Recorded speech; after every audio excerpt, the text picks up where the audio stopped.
ಕೇಂದ್ರ ಸರ್ಕಾರದ ಕರಾಳ ಕೃಷಿ ಕಾಯ್ದೆ ಮತ್ತು ಕಾರ್ಮಿಕ ಕಾಯ್ದೆ ಹಿಂಪಡೆಯಲು ಒತ್ತಾಯಿಸಿ ಸಂಯುಕ್ತ ಕಿಸಾನ್ ಮೋರ್ಚಾ ಕರೆದಿರುವ ಭಾರತ್ ಬಂದ್ಗೆ ಬೆಂಬಲ ಸೂಚಿಸಿ ಮಂಗಳೂರಿನ ಬಂದರು ಶ್ರಮಿಕರ ಸಂಘದ ವತಿಯಿಂದ ಪ್ರತಿಭಟನಾ ಸಭೆ ಬಂದರಿನ ಕಾರ್ಮಿಕರ ಕಟ್ಟೆಯ ಬಳಿ ನಡೆಯಿತು. ಪ್ರತಿಭಟನೆಯನ್ನ ಉದ್ದೇಶಿಸಿ ಕರ್ನಾಟಕ ರಾಜ್ಯ ಹಮಾಲಿ ಕಾರ್ಮಿಕ ಫೆಡರೇಷನ್ ರಾಜ್ಯಾಧ್ಯಕ್ಷ ಹಾಗೂ ಸಿಐಟಿಯು ರಾಜ್ಯ ಕಾರ್ಯದರ್ಶಿ ಕೆ ಮಹಂತೇಶ ಅವರು ಮಾತನಾಡಿ, ಕಳೆದ 10 ತಿಂಗಳಿನಿಂದ 3 ಕೃಷಿ ಕಾನೂನುಗಳ ವಿರುದ್ಧ ರೈತರು ದೆಹಲಿ ಸುತ್ತಮುತ್ತ ಹೋರಾಟ ನಿರತರಾಗಿದ್ದಾರೆ.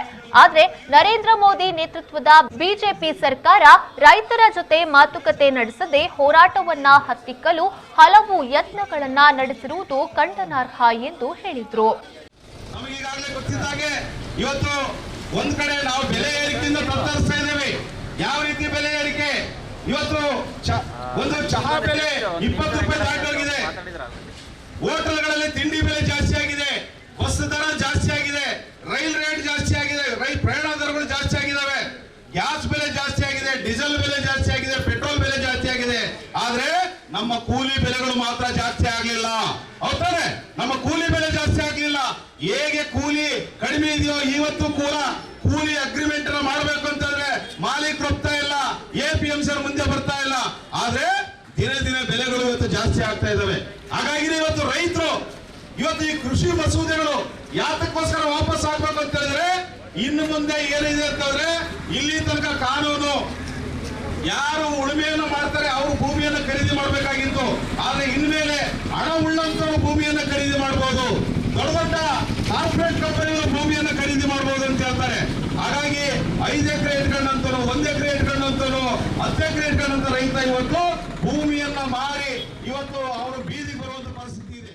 ಇನ್ನು ಪ್ರತಿಭಟನೆಯನ್ನ ಉದ್ದೇಶಿಸಿ ಬಂದರು ಶ್ರಮಿಕರ ಸಂಘದ ಕಾರ್ಯದರ್ಶಿ ಇಮ್ತಿಯಾಸ್ ಅವರು ಮಾತನಾಡಿ, ದೇಶದ ಬೆನ್ನೆಲುಬು ಆಗಿರುವ ರೈತರ ವಿರುದ್ಧವಾಗಿ ಜಾರಿಗೆ ತಂದಿರುವ ಕೇಂದ್ರ ಸರ್ಕಾರದ 3 ಕರಾಳ ಕಾಯ್ದೆ ಮತ್ತು ಕಾರ್ಮಿಕ ವಿರೋಧಿ ಆಡಳಿತಕ್ಕೆ ಖಂಡನೆಯನ್ನ ವ್ಯಕ್ತಪಡಿಸಿದ್ರು. ಈ ದೇಶದ ಬೆನ್ನೆಲುಬಾಗಿರ್ತಕ್ಕಂಥ ರೈತರಿಗೆ ಅನ್ಯಾಯ ಮಾಡತಕ್ಕಂಥ 3 ಕರಾಳ ಕಾಯ್ದೆಗಳೇನಿದೆ, ಆ ಕರಾಳ ಕೃಷಿ ಕಾಯ್ದೆಯನ್ನ ಹಿಂಪಡೆಯಬೇಕು ಅನ್ನುವಂತ ಒತ್ತಾಯವನ್ನು ಮಾಡಿ ಇವತ್ತು ದೇಶವ್ಯಾಪಿಯಾಗಿ ಪ್ರತಿಭಟನೆಗಳು ನಡೀತಾ ಇದೆ. ಅದೇ ರೀತಿಯಲ್ಲಿ ಹೊಸ ಕಾರ್ಮಿಕ ನೀತಿಗಳನ್ನ ಜಾರಿಗೆ ಬರುವುದರ ಮೂಲಕ ಇವತ್ತು ಕಾರ್ಮಿಕ ಬಂಧುಗಳಿಗೆ ಕೂಡ ಈ ದೇಶವನ್ನು ಆಳ್ತಕ್ಕಂಥ ನರೇಂದ್ರ ಮೋದಿಯ ನೇತೃತ್ವದ ಸರ್ಕಾರ ಏನಿದೆ ಕಾರ್ಮಿಕ ವಿರೋಧಿಯಾಗಿ ಇವತ್ತು ಕಾರ್ಮಿಕರಿಗೆ ಅನ್ಯಾಯ ಮಾಡತಕ್ಕಂಥ ತೀರ್ಮಾನಗಳನ್ನ ಕೈಗೊಳ್ತಾ ಇದೆ.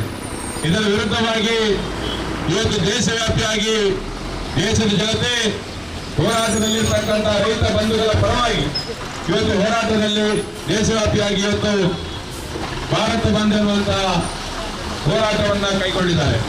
ಈ ಹೋರಾಟವನ್ನ ಬೆಂಬಲಿಸಿ ಹಳೆಬಂದರು ಅಂದ್ರೆ ಮಂಗಳೂರಿನ ಪ್ರಮುಖ ವಾಣಿಜ್ಯ ಕೇಂದ್ರ ಆಗಿರ್ತಕ್ಕಂಥ ಈ ಒಂದು ಸಗಟು ಮಾರುಕಟ್ಟೆಯ ಕಾರ್ಮಿಕರು, ಇಲ್ಲಿನ ನಾಗರಿಕರು ಸೇರಿಕೊಂಡು ಇವತ್ತು ಪ್ರತಿಭಟನೆಯನ್ನು ಹಮ್ಮಿಕೊಂಡಿದ್ದಾರೆ. ಈ ಸಂದರ್ಭ ಬಂದರು ಶ್ರಮಿಕರ ಸಂಘದ ಅಧ್ಯಕ್ಷರಾದ ಬಿಲ್ಲಿ ವಿಲ್ಸನ್, ಆದಿವಾಸಿ ಹಾಗೂ ದಲಿತ ಹಕ್ಕುಗಳ ಸಮಿತಿಯ ಯೋಗೀಶ್ ಜಪ್ಪಿನಮೊಗರು, ಹರೀಶ ಕೆರೆಬೈಲು, ಹಂಜಾ ತಂದೊಲಗಿ, ಸಿದ್ದಿಕ್ ಫಾರೂಕ್ ಉಳ್ಳಾಲ, ಮಜೀದ್ ಉಳ್ಳಾಲ, ಮಾಧವ ಕಾವೂರು, ಮೊಯ್ದೀನ್ ಕಲ್ಕಟ್ಟ, ಯಲ್ಲಪ್ಪ, ಡಿವೈಎಫ್ಐ ಮುಖಂಡರಾದ ಎಬಿ ನೌಶಾದ್, ಹನೀಫ್ ಬೆಂಗ್ರೆ, ಅಸ್ಲಾಂ ಬೆಂಗ್ರೆ ಮೊದಲಾದವರು ಭಾಗವಹಿಸಿದ್ರು.